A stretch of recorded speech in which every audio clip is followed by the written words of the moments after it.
मागासवर्ग आयोगाचा अहवाल आल्यानंतर फेब्रुवारीमध्ये विशेष अधिवेशन बोलावणार असल्याची घोषणा मुख्यमंत्री एकनाथ शिंदेंनी विधानसभेत केली। मात्र हे मराठा आंदोलक जरांगे पाटील यांना मान्य नाहीये। 24 डिसेंबरच्या डेडलाईनवर आपण ठाम आहोत अशी भूमिका जरांगेंनी मांडली। मराठा आरक्षणासाठी मुंबईमध्ये विधिमंडळाचं विशेष अधिवेशन 26 ते 29 फेब्रुवारी दरम्यान होणार असल्याचं वरिष्ठ सूत्रांकडून समजतं। यामध्ये 2 दिवस मराठा आरक्षणावर चर्चा होईल आणि उरलेले 2 दिवस बजेट सादर केलं जाणार असल्याचं सूत्रांनी सांगितलं।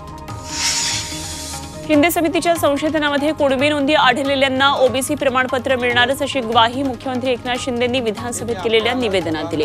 मात्र नोंदीमध्ये खाडाखोड करून प्रमाणपत्र दिल्यास कडक कारवाई करणार असल्याचा इशारा मुख्यमंत्र्यांनी दिला। भुजबळांनी खोट्या नोंदींबाबत वारंवार आरोप केले। विधानसभेमध्ये मुख्यमंत्र्यांच्या मराठा आरक्षणावरील निवेदनानंतर बोलून न दिल्यामुळे विरोधकांनी कामकाजावर बहिष्कार घातला। सत्ताधाऱ्यांविरोधात घोषणाबाजी करत विरोधक आमदारांनी सभात्याग केला। सत्ताधाऱ्यांनी मुस्कटदाबी केल्याचा आरोप विरोधी पक्षातल्या प्रमुख नेत्यांनी केला। मराठा समाज मागास आहे की नाही याचा सर्व्हे करायला पुण्यामधल्या Gokhale institute of social science संस्थेची मदत घेतली जाणार आहे आणि ही संस्था घरोघरी जाऊन सर्वेक्षण करणार आहे। राज्य मागासवर्ग आयोगाच्या नागपूरमध्ये झालेल्या बैठकीमध्ये हा निर्णय घेण्यात आलाय। आयोगाचे नवे अध्यक्ष न्यायमूर्ती सुनील शुक्रे आणि 3 नवीन सदस्यांची ओळख करून देण्यात आली। कोल्हापूरमध्ये सकल मराठा समाजानं दसरा चौकामध्ये मंत्री छगन भुजबळ यांच्या पोस्टरला शेण लावलं आणि आंदोलन केलं। भुजबळांनी मराठा समाजाबद्दल वादग्रस्त वक्तव्य करू नयेत, अन्यथा अशाच पद्धतीनं आंदोलन सुरू राहतील असा इशारा यावेळी देण्यात आला। बीडमध्ये 23 डिसेंबरला मनोज जरांगेंची इशारा सभा होणार आहे, त्यामुळे पोलीस यंत्रणा सतर्क झाली आहे। सभेच्या पार्श्वभूमीवर 400 जणांवर प्रतिबंधात्मक कारवाईसाठी हालचाली सुरू आहेत आणि यापैकी 375 जणांवर प्रतिबंधात्मक कारवाई केल्याचं पोलीस अधीक्षकांनी सांगितलं।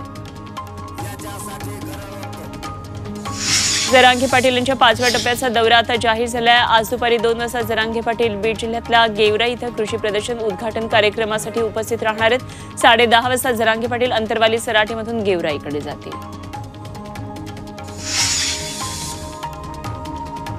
आईच्या जातीवरून मुलाला जात प्रमाणपत्र देण्याबाबत मराठा आरक्षण मंत्रिमंडळ उपसमितीमध्ये चर्चा झाल्याची माहिती सूत्रांनी दिली आहे। आई ओबीसी किंवा कुणबी असल्यास मुलालाही संबंधित जातीत प्रमाणपत्र देण्याची मागणी मराठा आंदोलक मनोज जरांगे यांनी केली, तर कायदेशीर बाबी तपासूनच याबाबतचा निर्णय घेण्यात येणार असल्याचं सूत्रांचं म्हणणं आहे।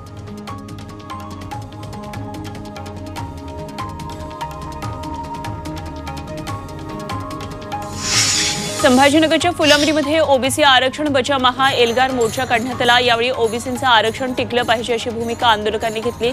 छगन भुजबळ समर्थनार्थ आंदोलकांनी घोषणाबाजी केली। दिल्लीत इंडिया आघाडी बैठकीत मल्लिकार्जुन खरगेंना पंतप्रधान पदाचे उमेदवार बनवण्याचा प्रस्ताव मांडण्यात आल्याची सूत्रांची माहिती आहे, तर खरगेंना इंडिया आघाडीचा संयोजक बनवण्याचा प्रस्ताव ममता बॅनर्जींनी मांडला, तेव्हा त्यांना पंतप्रधान पदाचे उमेदवारच जाहीर करा अशा सूचना केजरीवाल यांनी केल्याची माहिती सूत्रांनी दिली। खरगेंना इंडिया आघाडीचे संयोजक करायला बिहारचे मुख्यमंत्री नितीश कुमार आणि लालू प्रसाद यादव यांनी विरोध केल्याचं कळतंय। या दोघा नाराज नेत्यांनी प्रेस कॉन्फरन्स आधीच काढता पाय घेतल्याची माहिती सूत्रांनी दिली, तर 31 डिसेंबर आधी जागावाटप प्रक्रिया पूर्ण करायची मागणी ममता बॅनर्जींनी केली। लोकसभा निवडणुकीसाठी काँग्रेसनं 5 सदस्यीय समिती नेमली। ही समिती इंडिया आघाडीसोबत समन्वय साधेल। मुकुल वासनिक या समितीचे संयोजक आहेत, तर अशोक गेहलोत, भूपेश बघेल, सलमान खुर्शीद, मोहन प्रकाश हे सदस्य आहेत। संसद घुसखोरीवर आरोपी मनोरंजननं मोठा खुलासा केल्याची माहिती सूत्रांनी दिली आहे। सर्व 6 आरोपी हे 6 महिन्यांआधी म्हैसूरमध्ये एकत्र आले होते आणि याच भेटीमध्ये संसदेमध्ये कशी घुसखोरी करायची याचा कट शिजल्याचा खुलासा मनोरंजननं केला। भगतसिंग आणि चंद्रशेखर आझाद नावे त्यांनी व्हॉट्सअप ग्रुप बनवल्याची माहिती सूत्रांकडून कळते। बाहेरचे लोक संसदेमध्ये घुसतात आणि त्यांची माहिती मागणं यामध्ये चूक काय असा प्रतिसवाल राष्ट्रवादीचे अध्यक्ष शरद पवार यांनी केलाय। पंतप्रधानांनी स्वतः माहिती द्यायला हवी होती, बाहेर माहिती देण्याची गरज नव्हती असंही शरद पवारांनी म्हटलंय। हनुमान चालीसा पठण प्रकरणामध्ये खासदार नवनीत राणा आणि आमदार रवी राणांची याचिका फेटाळत कोर्टाने त्यांना दणका दिलाय। एप्रिल 2022 मध्ये राणा दाम्पत्यानं उद्धव ठाकरेंच्या निवासस्थानाबाहेर हनुमान चालीसा पठण आंदोलन केलेलं होतं आणि या प्रकरणात 5 जानेवारीला पुढल्या सुनावणीमध्ये कोर्टाने राणा दाम्पत्याला हजर राहण्याचे आदेश दिले। मंत्री छगन भुजबळांना मुंबई हायकोर्टाकडून मोठा दिलासा मिळालाय। आयकर विभागानं बेनामी मालमत्तेसंदर्भात केलेल्या सर्व तक्रारी मुंबई हायकोर्टानं रद्द केल्यात। छगन भुजबळ, समीर आणि पंकज यांच्याशी निगडीत या मालमत्ता होत्या, तर या मालमत्ता परत भुजबळांना देण्याचे आदेश मुंबई हायकोर्टानं या आधीच दिलेले आहेत। ठाकरे गटाचे नाशिक महानगर प्रमुख सुधाकर बडगुजर यांची तब्बल 1.5 तासानंतर चौकशी संपली आहे। स्वतः पोलीस आयुक्त संदीप कर्णिक आणि गुन्हे शाखेचे उपायुक्त प्रशांत बच्छाव यांच्या उपस्थितीत त्यांची चौकशी केली गेली। दरम्यान पोलिसांच्या प्रश्नांची उत्तरे देण्यासाठी आपण कायदेशीर मदत घेणार असल्याचं सुधाकर बडगुजर यांनी सांगितलं। ठाण्यामधल्या प्रिया सिंग हल्ल्या प्रकरणात अश्वजित गायकवाडवर कारवाई करा अशी मागणी काँग्रेसचे आमदार प्रणिती शिंदेंनी विधानसभेत केली आहे। एका महिलेला गाडीखाली चिरडून मारण्याचा प्रयत्न झाला तरी देखील आरोपीला जामीन कसा मिळू शकतो असा सवाल प्रणिती शिंदेंनी उपस्थित केला। भांडूप रेल्वे स्थानक परिसरामध्ये मुंबईसह महाराष्ट्र वाचवा कृती समितीकडून स्वाक्षरी मोहीम राबवण्यात आली। महाराष्ट्रामध्ये निवडणुकांसाठी पक्षाकडून मराठी उमेदवारांना उमेदवारी द्यावी या मागणीसाठी मोहीम राबवण्यात आली। 18 शहरांमध्ये या कार्यकर्त्यांनी स्वाक्षरी मोहीम हाती घेतली होती। मुंबई नागपूर समृद्धी महामार्गालगत म्हाडाची घरं निर्माण होण्याची शक्यता आहे। म्हाडानं MSRDCला 1000 कोटी रुपयांचं कर्ज दिलं होतं आणि हे कर्ज थकीत असून या मोबदल्यामध्ये म्हाडानं MSRDCच्या नवनगर प्रकल्पामध्ये जमिनी देण्याचा प्रस्ताव पाठवला। हा प्रस्ताव मंजूर झाल्यास म्हाडाला 701 किलोमीटर दरम्यान जमिनी मिळतील। नव्या वर्षामध्ये पिंपरी ते निगडी मेट्रोचं काम सुरू होणार आहे। पिंपरी ते निगडीतील भक्तिशक्ती चौकापर्यंत मेट्रो विस्तारीकरणाला केंद्राची मान्यता मिळाली।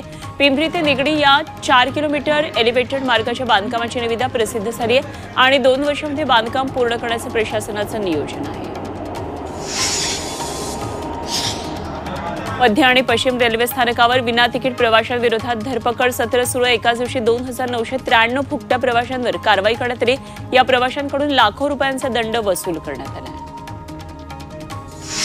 राज्यात बियर विक्रीमध्ये गेल्या वर्षीच्या तुलनेत 12% वाढ झाली। यामधून राज्य सरकारला उत्पादन शुल्कापोटी 2034 कोटींचा महसूल मिळाला। राज्यातील बियर दराबाबतच्या समितीबद्दल सत्यजित तांबे यांनी तारांकित प्रश्न उपस्थित केला। त्याला उत्पादन शुल्क मंत्री शंभूराज देसाईंनी लेखी उत्तरातून माहिती दिली। मुंबईत आता थंडी पडायला सुरुवात झाली आहे। गुजरात किनारपट्टीबरोबरच मुंबई किनारपट्टीवरही ताशी 15 ते 20 किलोमीटर वेगानं वारे वाहतील असा हवामान विभागानं अंदाज वर्तवला। त्यामुळे मुंबईकरांना हलक्या थंडीचा सुखद आनंद घेता येईल। नाशिकच्या पंचवटीमधल्या पेठ रोडच्या मुख्य रस्त्याची दुरवस्था झाली आहे। रस्त्यावर जागोजागी खड्डे पडले, त्यामुळे वाहनधारकांना जीवघेणा प्रवास करावा लागतोय। प्रशासनानं तातडीनं याकडे लक्ष देऊन रस्ता दुरुस्ती करावी अशी मागणी नागरिकांनी केली आहे। येवला शहरामध्ये सर्रास नायलॉनचा मांजा विक्री सुरू आहे, त्यामुळे जीवघेणा असलेल्या या मांजाच्या विक्री आणि वापरावर त्वरित बंदी आणावी अशी मागणी सर्वपक्षीय कृती समितीकडून केली जाते। याबाबत येवला शहर पोलीस ठाण्यामध्ये निवेदन देण्यात आलं आहे। बदलापूरमध्ये रस्त्याच्या कामासाठी उल्हास नदीत मातीचा भराव टाकला जातोय, त्यामुळे तब्बल 80% नदी व्यापली गेल्याचा आरोप होतोय। बदलापूरमध्ये JNPT वडोदरा महामार्गाचं काम सुरू आहे, त्याचा भराव नदीत टाकल्यानं रेल्वे मार्ग, कर्जत महामार्ग आणि आजूबाजूच्या गावांना पुराचा धोका निर्माण झालाय। नाशिकच्या कळवण, सटाणा आणि सुरगाणासह आदिवासी बहुल पाड्यावर डोंगरदेव उत्सवाची धूम सुरू आहे। गावच्या चौकामध्ये रोवलेल्या खुंटाभोवती आदिवासी बांधवांनी पावरीच्या तालावर फेर धरला। आदिवासी गीतं गाऊन आनंदोत्सव साजरा केला। साताऱ्यातल्या किल्ले प्रतापगडावर शासकीय मानवंदनेमध्ये शिवप्रताप दिन मोठ्या उत्साहात साजरा करण्यात आला। प्रतापगडावर छत्रपती शिवाजी महाराजांनी अफझल खानाशी 2 हात करत खानाला संपवून प्रताप गाजवला होता। हा दिवस शिवप्रताप दिन म्हणून सातारा जिल्हा प्रशासनातर्फे साजरा केला जातो। पंढरपूरमध्ये यंदा पहिल्यांदाच 25 डिसेंबर ते 1 जानेवारी दरम्यान 3 वेगवेगळ्या धार्मिक कथांचा कार्यक्रम होतोय। यासाठी 5 लाख भाविक विठ्ठल मंदिरामध्ये येण्याचा अंदाज आहे। त्यासाठी विठ्ठल रुक्मिणी मंदिर समितीने 4 दर्शन मंडप तयार केलेत। तुळजाभवानी मंदिरातील देवीचे अनेक मौल्यवान दागिने गायब आहेत। सोन्याचा मुकुटही चोरीला गेला। या प्रकरणाची चौकशी केली जाणार आहे। दागिने गायब झाल्या प्रकरणात संबंधित अधिकाऱ्यांना तक्रार दाखल करण्याचे निर्देश देण्यात येतील अशी माहिती गृहमंत्री देवेंद्र फडणवीस यांनी विधान परिषदेत दिली। शनी शिंगणापूर देवस्थानातील घोटाळ्याची चौकशी करण्याची घोषणा उपमुख्यमंत्री देवेंद्र फडणवीस यांनी विधान परिषदेत केली। शिर्डी आणि पंढरपूरप्रमाणे कायदा लागू करण्याची ग्वाही त्यांनी दिली। शनी शिंगणापूर तीर्थक्षेत्र विश्वस्तांमार्फत मोठा भ्रष्टाचार झालाय। कर्मचारी भरतीतही गैरव्यवहार झाल्याचा आरोप आहे। शिर्डी साई मंदिराची सुरक्षा धोक्यात आली आहे की काय असा सवाल आता उपस्थित झालाय। मंदिर परिसरामध्ये ड्रोन उडवण्यासाठी बंदी असताना देखील एका रील स्टारनं हॉटेलच्या टेरेसवरून ड्रोन उडवला। या प्रकरणात पोलिसांनी या तरुणाविरोधात गुन्हा दाखल केलाय। साई मंदिर परिसरामध्ये 1 किलोमीटरपर्यंत ड्रोन उडवण्यास बंदी आहे। साईबाबा संस्थानचे मुख्य कार्यकारी अधिकारी पी शिवाशंकर यांची तडकाफडकी बदली करण्यात आली आहे आणि त्यांना आता तात्काळ पदभार सोडण्याचे आदेश दिलेत। काही दिवसांपूर्वी साई दर्शनासाठी शिर्डी ग्रामस्थांना ओळखपत्र सक्तीचं केलं होतं, त्यामुळे ग्रामस्थांनी कडाडून विरोध केला होता। त्यानंतर अचानक पी शिवाशंकर यांची बदली करण्यात आली आहे। नाशिकच्या लासलगावमध्ये अखेर शेतकरी गोरखसंत यांनी उपोषण मागे घेतलेलं आहे आणि गेल्या 8 दिवसांपासून कातडीमध्ये कांदा निर्यात बंदीचा निर्णय रद्द करा या मागणीसाठी उपोषण सुरू होतं। दरम्यान पियुष गोयल यांच्या आश्वासनानंतर हे उपोषण मागे घेण्यात आलं। मालेगावमध्ये माजी सैनिकांनी 350 एकरवर केलेल्या शेतीची पाहणी करायला 13 देशातील तज्ज्ञ नाशिक जिल्ह्यात आले। परदेशी सहकारी संस्था आणि अधिकाऱ्यांचा यामध्ये सहभाग होता। देशात सर्वत्र सहकार चळवळ नेस्तनाबूत होत असताना माजी सैनिकांनी सहकार तत्वावर केलेलं आदर्श काम संपूर्ण जगामध्ये लोकप्रिय होत आहे। गायींच्या गोठ्यामध्ये तयार होणाऱ्या शेणापासून सीएनजी तयार करण्याचा प्रयत्न नाशिक जिल्ह्यातल्या मालेगावात करण्यात आला। गोठ्यातील मलमूत्र आणि शेणापासून दररोज 200 किलो सीएनजी तयार करण्यात येतोय। व्यंकटेश्वर या सहकारी सोसायटीच्या माजी सैनिकांनी उभारलेल्या 350 एकर जागेवर हा अभिनव प्लांट सुरू करण्यात आला आहे। वाशीमध्ये नव्या तुरीची बाजारात आवक सुरू झाली, मात्र नवीन तूर बाजारात येताच तुरीच्या दरामध्ये मोठी घसरण होतीये। गेल्या काही महिन्यामध्ये 10,000वर गेलेली तूर अवघ्या 7 ते 8,000 रुपये दरानं विकावी लागते। अकोल्याच्या मूर्तिजापूर तालुक्यातल्या लागपुरीमध्ये 2 शेतकऱ्यांनी 4 एकर हरभरा पिकावर नांगर फिरवला। अवकाळी पावसामुळे हरभऱ्याचं नुकसान झाल्यानं शेतकरी हतबल झाले। सरकारनं तातडीनं मदत करावी अशी मागणी केली। धाराशिवच्या भूम तालुक्यातील वारे वडगावमध्ये पपईचे बाजारभाव पडलेत। पपईला केवळ 1 ते 2 रुपये किलोचा भाव मिळतोय, त्यामुळे देवेंद्र डिसले या शेतकऱ्यांना 1.25 एकरवरची पपई पिकावर रोटावेटर फिरवला। अमरावतीमध्ये कार खाली चिरडून एकाच कुटुंबातल्या 3घांना ठार करण्यात आलं। 3 जण गंभीर जखमी आहेत। अवैध दारू विक्री करणाऱ्या व्यक्तीनं पूर्ववैमनस्यातून हा हल्ला केल्याचा आरोप मृतकांच्या नातेवाईकांनी केलाय। अमरावती जिल्ह्यातल्या दर्यापूर तालुक्यातील नाचोना गावातला हा धक्कादायक प्रकार। बदलापूरमध्ये एका धावत्या कारला अचानक आग लागल्याची घटना घडली आहे। गाडीच्या बोनेटमधून अचानक धूर येऊ लागल्याने चालक प्रसंगावधान राखत गाडीतून उतरला, त्यामुळे जीवितहानी टळली। त्यानंतर अवघ्या काही मिनिटांमध्ये गाडीनं पेट घेतला। दरम्यान रस्त्याच्या मधोमध गाडीनं पेट घेतल्यानं वाहन चालकांमध्ये भीतीचं वातावरण पसरलं। रायगडच्या उरणमध्ये करंजे जेटीवर मच्छीमार बोट जळून खाक झाली, यामुळे जवळपास 70 लाख रुपयांचं नुकसान झालं। जेटीवर उभ्या असलेल्या बोटीला अचानक आग लागली। अग्निशमन दलाच्या जवानांनी आगीवर नियंत्रण मिळवलं, यामध्ये कोणतीही जीवितहानी झाली नाही।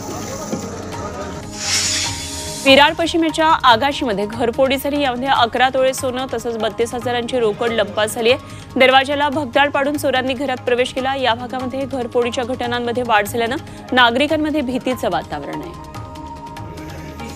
पुण्यामधल्या उच्चभ्रू सोसायटीमध्ये एका चोरानं घरफोडी केली। गुगल मॅपवरून त्यानं घर शोधून काढले आणि चोरी केली। पोलिसांनी मोठ्या शिताफीनं आरोपीला तेलंगणामधून अटक केली। त्याच्याकडून 3 लाख रुपयांचा मुद्देमाल जप्त केला। नागपूर जिल्ह्यामध्ये गेल्या 8 महिन्यात तब्बल 2011 महिला आणि 225 मुलं मुली बेपत्ता झाली आहेत। गृहमंत्री देवेंद्र फडणवीस यांनी विधान परिषदेत लेखी उत्तरातून ही माहिती दिली आहे आणि गेल्या 8 महिन्यामध्ये नागपूरमधून 3000हून अधिक व्यक्ती या बेपत्ता आहेत आणि त्यामध्ये सर्वाधिक संख्या ही महिलांची आहे। कोरियन ब्लॉगर तरुणीसोबत गैरवर्तन करणाऱ्या तरुणाला पोलिसांनी अटक केली। एक कोरियन ब्लॉगर तरुणी दिवाळीत पिंपरी चिंचवड शहरात आली होती आणि मोबाईलवर व्हिडिओ बनवताना आरोपी भरत हंसुळे यानं तिचा खांदा आणि गळ्यामध्ये हात घालून गैरवर्तन केलं होतं। तो व्हिडिओ व्हायरल झाल्यावर पोलिसांनी आता कारवाई केली आहे। पुण्यामध्ये बेकायदा शस्त्रविक्रीचं रॅकेट उघड झालंय। कोंढवा पोलिसांनी केलेल्या कारवाईमध्ये 7 गावठी पिस्तुलं हस्तगत करण्यात आली आहेत। दोघांना अटक केली गेली आहे। त्यांनी मध्य प्रदेशमधल्या उमरठीमधून पिस्तुलं विकायला आणली होती आणि 20 ते 40 हजार रुपयांना पिस्तुलं विकली जाणार होती अशी माहिती समोर येते आहे। आइसलँडमध्ये ज्वालामुखीचा उद्रेक झालाय। दक्षिण आणि पश्चिम भागामध्ये मोठ्या प्रमाणामध्ये जमिनीतून लाव्हा आणि धूर बाहेर पडतोय। गेल्या आठवड्यामध्ये भूकंपाच्या धक्क्यानंतर मोठ्या प्रमाणामध्ये ज्वालामुखी प्रज्वलित झाला आणि या भागामध्ये प्रशासनानं अलर्ट दिलाय। ख्रिश्चन धर्मियांचे धर्मगुरू पोप फ्रान्सिस यांनी समलिंगी जोडप्यांना आशीर्वाद देण्यासाठी धर्मगुरूंना परवानगी दिली आहे. हा एक ऐतिहासिक निर्णय मानला जातोय. थोडक्यात समलिंगी जोडप्यांना चर्चमध्ये प्रवेशाला आता बाधा नसेल. धर्मगुरूंनी परिस्थितीप्रमाणे निर्णय घ्यावा असंही पोप फ्रान्सिस यांनी म्हटलंय. नागपूरच्या गुलाबी थंडीत विधानसभा अध्यक्ष राहुल नार्वेकर यांनी गाण्याचा आनंद लुटला. कौशल्य विकास मंत्री मंगलप्रभात लोढा यांनी हुरडा पार्टीचं आयोजन केलं होतं आणि यामध्ये लोढांच्या विनंतीला मान देत नार्वेकरांनी गाणं गायलं. यावेळी लोढांनी त्यांच्या सुरात सूर मिसळला. सुपरस्टार शाहरुख खान सध्या दुबईमध्ये डंकी सिनेमाचं प्रमोशन करण्यात व्यस्त आहे. यावेळी बुर्ज खलिफावर शाहरुखची सिग्नेचर पोज झळकली आणि तसं शाहरुखनं स्वतः देखील चाहत्यांना सिग्नेचर पोज करून दाखवली. शाहरुखचा डंकी सिनेमा 21 डिसेंबरला प्रेक्षकांच्या भेटीला येईल. भारत आणि दक्षिण आफ्रिका 3 एकदिवसीय सामन्यांच्या मालिकेतला दुसरा सामना दक्षिण आफ्रिकेनं जिंकला. त्यावेळी दक्षिण आफ्रिकेनं 3 सामन्यांच्या मालिकेमध्ये 1-1 अशी बरोबरी साधली आहे. गग्बेरा इथल्या सेंट जॉर्ज पार्क इथं पार पडलेल्या सामन्यामध्ये दक्षिण आफ्रिकेनं भारतावर 8 गडी राखत विजय मिळवला. टोनी डी जॉर्जीनं नाबाद शतक झळकावत दक्षिण आफ्रिकेच्या विजयात महत्त्वाची भूमिका बजावली.